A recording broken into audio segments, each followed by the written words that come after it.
Hi hello friends. So இன்றைக்கி நம்மளுக்கு டே 2 pump மெயின்டெனன்ஸில். So இன்றைக்கி நம்ம என்ன பண்ண போகிறோம் அப்படின்னு பார்த்தா பம்பிங் சிலிண்டரை கைட்ட போகிறோம். ஸோ பம்பிங் சிலிண்டரை கைட்டுறதுக்கு ஃபஸ்ட்டு நம்ம என்ன பண்ணணும் அப்படின்னு பார்த்தீங்கன்னா, ஸோ இந்த ஒரு ஹவுசிங்கை நம்ம கழட்டணும்.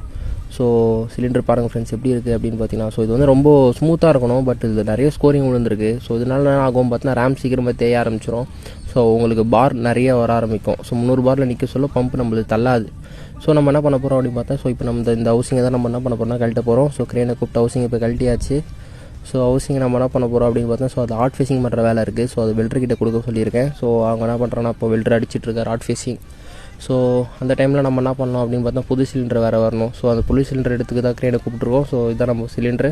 ஸோ இந்த சிலிண்டர் எடுத்து போய் பம்ப் பக்கத்தில் போட்டுட்டு நம்ம போன புது சிலிண்டர் ஏற்ற ஆரம்பிக்க போகிறோம். ஸோ அதுக்குள்ளே போய் ஹாட் ஃபேஸிங் பண்ணி முடிச்சிட்டாருன்னா ஓகே, அப்படி இல்லைனா டைம் எடுத்துக்கோ கண்டிப்பாக.